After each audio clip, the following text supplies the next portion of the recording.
সংস্কারের জন্য যে জাতীয় সনদ তৈরি হয়েছে, হ্যাঁ, জুলাই জাতীয় সনদ ভবিষ্যতের রূপরেখা, এখন এই সনদের বলা হয়েছে যে সংবিধান সংশোধন সাপেক্ষে, এখন সংস্কার তো কত 500 না 700 বিষয়ে সংস্কারের সাজেশন এসেছে, তাই না? এই 700 বিধানের মধ্যে 133টা বাদে বাকি সব হচ্ছে এমনিই রাষ্ট্র চাইলে করতে পারে। ওইটার মন্ত্রণালয়, ওইটার এটাকে কি বলে, সংশ্লিষ্ট দপ্তর, পুলিশ বিভাগ চাইলে করে ফেলতে পারে। কিন্তু যেই 133টা করার জন্য পার্লামেন্টের সংখ্যাগরিষ্ঠের ভোটাভুটি লাগবে, সেইটার জন্যই ওই 133টা বিধান, যেখানে বলা হয়েছে যে সংবিধান সংশোধন সাপেক্ষে এটা করতে হবে। তো সংবিধান সংশোধনের জন্য আমার ভোট লাগবে, এবং সেই ভোটে সংখ্যাগরিষ্ঠতা পেয়েছে তারা, এখন তারা বসে আলোচনা করে সংস্কার করবে, জাতীয় সনদ করবে। কিন্তু আমাকে দেখেন তো, এই সনদের যেই বিধানগুলো দেওয়া হয়েছে, এর সব সনদে মাথায় রাখা হয়েছে আগামী নির্বাচনে ক্ষমতা আসতেছে বিএনপি। সো বিএনপি যেন ফ্যাসিস্ট না হয়ে ওঠে, তার জন্য তার হাত পা এবং দড়ি বাঁধতে হবে, এবং পারলে পায়ের পাতা কেটে ফেলতে হবে, যেন ও হাসিনার মতো গতিতে না দৌড়াইতে পারে। That's the whole concept, right? কিন্তু 5 বছর পরে আওয়ামী লীগ নিষিদ্ধ অবস্থায় এই রাষ্ট্রটা যে দক্ষিণপন্থীদের জাতাকলে পড়তে পারে, তারা ক্ষমতায় চলে যেতে পারে, যেটা এবার আমি বলি বন্দুকের গুলি কানের পাশ দিয়ে গেছে। কেন গেছে সেটা প্রশ্ন করেন, আমি বলবো। তো এই রাষ্ট্র এখন সংস্কার, ভবিষ্যতের রূপরেখা, ভবিষ্যৎ তো আর 5 বছরের বিএনপি সরকার না, অনলি ভবিষ্যৎ হচ্ছে আগামী 50 বছর, 100 বছর এই রাষ্ট্র কিভাবে চলবে, কোন পথে চলবে। আমরা তো এই গণঅভ্যুত্থান তো 10 বছর পর পর হবে না, এটা once in a lifetime opportunities. সেই once in a lifetime অপরচুনিটিসের গভর্নমেন্টের অধীনে যে সংস্কারের দায়িত্ব ছিল, সেই সংস্কারের সমস্ত মেধা, মনন, ধারা, উপধারা কিভাবে সামনে যে বিএনপি সরকার ক্ষমতায় আসতেছে তাদেরকে হাত পা বেঁধে আটকাতে হবে। সো নানান বিধান, প্রধানমন্ত্রীর ক্ষমতাকানা, সংবিধান সংস্কার পরিষদ, ন্যাশনাল কি বলে, দুদকে কার নিয়োগ হবে, মহাহিসাব রক্ষণী। কিন্তু 5 বছর পরে যদি বিএনপি ক্ষমতা থেকে না জিতে, এই দেশ যে মধ্যপন্থা সেকুলার রাষ্ট্র, হিন্দু মুসলিম বৌদ্ধ খ্রিস্টান সবার রাষ্ট্রের বাইরে যখন নির্দিষ্ট ধর্মীয় মতবাদের রাষ্ট্রীয় শক্তি যে ক্ষমতায় আসতে পারে, সেইটা রোধ করার জন্য আপনি কোন বিধানটা এই সংস্কারে যুক্ত আছে বলেন? সেটা যদি বলেন, না না না না না, এটা একটা এক্সাম্পল। আর একটা এক্সাম্পল হচ্ছে যে আপনি একটা দেশের 51% নারীর তার প্রতি নির্যাতন, তার এগিয়ে যাওয়ার জন্য যে একটা সংস্কার কমিশন করেছিল, ওই গোষ্ঠী থেকে একদিন হুঙ্কার দেওয়া হলো, বাতিল করা হয়ে গেল। শিক্ষা একটা জাতির মেরুদণ্ড। আপনার আগামী দিনের প্রজন্ম কিভাবে বড় হবে, চলবে না চলবে, তার জন্য আপনার দরকার হলো নিয়ম নীতি। শিক্ষা সংস্কার কমিশন করা হলো, ওই গোষ্ঠী থেকে বাতিল করে হয়ে গেল। কিন্তু বাতিল অন্যগুলো করা হয় নাই, যে বিএনপি ক্ষমতায় গেলে কিভাবে তাকে নখ দন্তহীন একটা জিনিস বানানো। আপনি তো ধরেন না ভোট দিচ্ছেন, এখন না ভোট তো হেরে গেছে, হ্যাঁ ভোট জিতছে, তাহলে আপনি এখন হ্যাঁ ভোট জেতার পরে আপনি এখন কি বলবেন? মানে তারা মানে যেটা বলা হচ্ছে, হ্যাঁ ভোটে তো এই বিষয়গুলো ছিল যে হ্যাঁ ভোট জিতলে আপনি এগুলো সংসদে পাশ করবেন। হ্যাঁ হ্যাঁ, আমি সেটাই বলছি। না না, দল হিসেবে বিএনপি হ্যাঁ ভোটের পক্ষে একদিন প্রচারণা করেছে জনাব তারেক রহমান। আমি বলবো এটি সরকারের ভোটের থেকে এবং নির্বাচন পরিচালনা কমিটির ভিতরে ওই মানুষটাকে খুঁজে বের করা দরকার, যে কে দলীয় প্রধানকে হ্যাঁ ভোট দেওয়ার জন্য মাথায় ঢুকিয়েছে যে এটাই দিতে হবে। তার মানে কি দলের ভিতরে এরকম গুপ্ত লোক আছে? এখন আমি তো বললাম, দেখুন এটার একটু ব্যাখ্যা দিতে হবে, আমি জানি না কতটুকু সময় আমি পাবো। Now the battle is the existential battle, টিকে থাকার লড়াই। কি টিকে থাকার লড়াই? আজকে আওয়ামী লীগ তো নাই, শেখ হাসিনার, তারেক রহমানের গভর্নমেন্ট যদি কালকে কিংবা 3 মাস পরে, 3 বছর পরে ফেল করে, এই দেশের রাষ্ট্র ক্ষমতা কার হাতে যাবে বলেন তো? বাংলাদেশই থাকবে না রাষ্ট্র ক্ষমতা। আমি যেটা বুঝতে পারছি যাদের হাতে, বাংলাদেশ। এইটা আপনি সহজ করে বললেন তো, আমি আরেকটু বুঝিয়ে বলি। আজকে ভারত রাষ্ট্রের কোন আধ্যাত্মিক গুরুর রাষ্ট্র হচ্ছে ভারত রাষ্ট্র চলছে? বিজেপি সরকার ক্ষমতায়, কিন্তু বিজেপির সরকারের যে বয়ান, তার রাজনৈতিক টিকে থাকার লড়াই এবং ভাবনাটার পেছনের মানুষটার নাম কি বলেন? আপনাকে হেল্প করি, ভগৎ সিং, ভগৎ সিং তো মারা গেছে বহুত আগে। না, তারা ওই লড়াইটাকে ওন করে।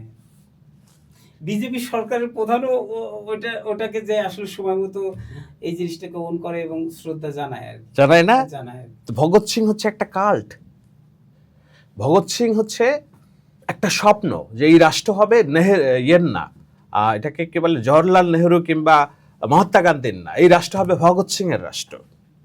তো ভগৎ সিং এর রাষ্ট্র আমরা ভারতে আছে এখন, তাই তো? তো বাংলাদেশে এতদিন শেখ হাসিনা চেষ্টা করেছে এই রাষ্ট্র হবে শেখ মুজিবের রাষ্ট্র, সেটা ফেল করেছে এবং আপরুটেড হয়েছে। এখনকার এক্সিস্টিং, মানে আমি বললাম না লড়াইটা হচ্ছে এক্সিস্টেন্সিয়াল, সেই লড়াইটা হচ্ছে এই রাষ্ট্র হবে কার বলেন তো?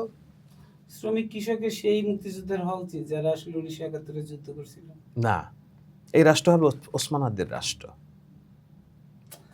ওয়েল, না, উসমান হাদিকে তো মানে ফ্র্যাঙ্কলি খুবই বাজেভাবে একটা মানুষকে খুন করা হয়েছে, এটা ন্যায় বিচার দরকার। কিন্তু উসমান হাদিকে তো আমি আসলে সত্যি 5 আগস্টের আগে চিনি না। আমার এটা না না না না না না, আপনি চিনেন না, ঠিক আছে, আপনি ভগৎ সিংকেও চিনেন না, কিন্তু ভারত রাষ্ট্র চলছে ভগৎ সিংয়ের না, মাথায় রেখে। না, হাদিকে, ওসমান হাদিকেও না, আমি বলি, লেট মি ফিনিশ।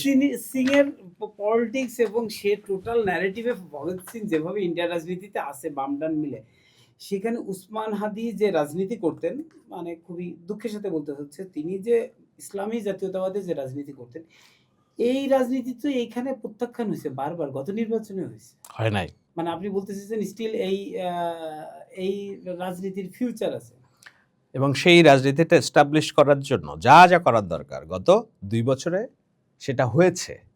আমরা এখন এইটার ফল দেখার জন্য অপেক্ষা করছি। সেই ফলটা কবে আসবে? 3 বছর পরে আসতে পারে, অথবা যদি তারেক রহমানের লিডারশিপ টিকে যায়, এই সরকার যদি টিকে যায়, হয়তো আগামী 15 বছরেও আসতে পারবে না। না আমি বলি আমি শেষ করি। আমি কেন শুরুতে বলেছি যে এটা হলো এক্সিস্টেন্সিয়াল ফাইট। ধরেন ঢাকা শহরের 20টা আসনের মধ্যে বিএনপি পেয়েছে কত? হাফ, জামাত প্রায় হাফ, তাই তো? কিন্তু টোটাল নাম্বার অফ ভোটের ডিফারেন্স কত বলেন তো? সব আসনে 53,000। তাহলে তো ওই অর্থে কানের পাশ দিয়ে গেছে। 53,000 না? তারেক রহমানের মতো বাংলাদেশের সবচেয়ে জনপ্রিয় ব্যক্তি ঢাকা 17 আসনে কত হাজার ভোটে জিতেছেন? 5,000। সো আপনি তাদেরকে নাই করে দিবেন না। হ্যাঁ, এখন ওই যে আমি বললাম যে বাংলাদেশ রাষ্ট্রের রুহুর কথা বললাম না, তারা বিশ্বাস করে এই রাষ্ট্রের রুহ হচ্ছে ইসলামিক। সেই ইসলামিক রাষ্ট্রের রুহু, রাষ্ট্রের মালিকানাকে তাদের হাতে তুলে দেওয়ার জন্য কিছু ক্রীড়ানক কাজ করেছে। Number 1 doctor Yunus. আমি জানি না তিনি বুঝে হোক না বুঝে হোক, তার যে ক্যাবিনেটের মধ্যেও মিনি ক্যাবিনেটটা তৈরি করেছিলেন, তার সবচেয়ে পাওয়ারফুল মানুষটা ছিল ডক্টর ফাউজুল কবির, ছাত্র সংঘের সাবেক নেতা। আরেকজন আছেন উপদেষ্টা তার, না আমি বলি, ঢাকা কলেজের ছাত্র হিসেবে তিনি যখন ছিলেন তার সহকর্মীদের, হ্যাঁ লেট মি ফিনিশ। আরেকজন আছে উপদেষ্টা, তার বাবা মুসলিম লীগের খুব বিখ্যাত খতরনাক ব্যক্তি, যার বিরুদ্ধে মুক্তিযোদ্ধারা লড়াই করেছিলেন। আমি নাম বলছি না, যাই হোক। তো এখন এই ধরনের ক্যারেক্টারগুলো আপনাকে দেখতে হবে। সো তারা মিলে এই 2 বছরে ভগৎ সিং এর মতো একটা পলিটিক্যাল কাল্ট তৈরি করার চেষ্টা করেছিলেন এবং তারা সাকসেসফুল হয়েছেন কিছুটা। সেটা হলো ওসমান হাদি তার নৃশংস হত্যাকাণ্ডের মাস দেড়েক আগে চীনে গিয়েছিলেন। সেই চীনে এসেছিলেন এই রাষ্ট্রকে ইসলামিক রুহুতে ফিরিয়ে দেওয়ার জন্য সবচেয়ে বড় ইনফ্লুয়েন্সার হিসেবে আমাদের মনোজগতে আছেন। তিনি প্যারিস থেকে পৌঁছে গিয়েছিলেন চীনে। তাদের মধ্যে কি মিটিং হয়েছিল আমরা জানি না। দেশে আসার 1 মাসের মধ্যে ওসমান হাদি নাই হয়ে গেল বাংলাদেশের রাজনীতি থেকে। যে ওসমান হাদি যখন জীবিত ছিলেন তখন ভোট চাইতে গেলে মানুষ 3 তলার উপর থেকে ময়লা পানি ফেলত, মসজিদের সামনে নামাজ পড়ে দাঁড়িয়ে থাকতো লিফলেট নিয়ে, এবং সেই লিফলেট দেওয়ার সময় মানুষ তাকে অবজ্ঞা করে চলে যেত। বাতাসা আর মুড়ি দিয়ে ভ্যানের ওপরে শুয়ে যে রাজনীতি করার চেষ্টা করছিল, সেই ওসমান হাদি মৃত্যুর পর বাংলাদেশের সবচেয়ে বড় ক্ষোভ আক্ষেপের জায়গা তৈরি হলো এবং একটা পলিটিক্যাল নাম হয়ে গেল। এই নামটা করার পেছনে ইট ওয়াজ এ স্টেট মেকানিজম। সেই স্টেটের দরকার ছিল ইকুয়াল টু ভগৎ সিংয়ের মতো একটা কাল্ট তৈরি করা, যেই কাল্টের নামে বাংলাদেশের পরবর্তী রাজনীতি হবে। কোন উদ্দেশ্যে? এই যে রাষ্ট্র, তার যে রুহুটা আছে ইসলামিক, সেই ইসলামিক রুহুর কাছে ফিরিয়ে দেওয়ার জন্য একটা পলিটিক্যাল মুভমেন্ট। সেই আমি বলি শেষ করি, আমি শেষ করি, no no no no, exactly আমি 47-এ যাব, and that's their টার্গেট। এবং সেই টার্গেট এখনো সক্রিয়। সেই সক্রিয়তে আপনি সো বর্তমান বিএনপির সরকার যদি ফেল করে, এর পরের স্টেপটা হবে ওসমান হাদির কাছে এই রাষ্ট্রের মালিকানা চলে যাবে, এবং সেটার জন্য তারা যা যা করা দরকার এই সংস্কারের নামে এখানে সব কিছু আছে। কিন্তু রাষ্ট্র যেন ইসলামিক স্টেটের কাছে না যায় সেইটা আটকানোর জন্য এখানে কিচ্ছু নাই, নাথিং, কিচ্ছু নাই।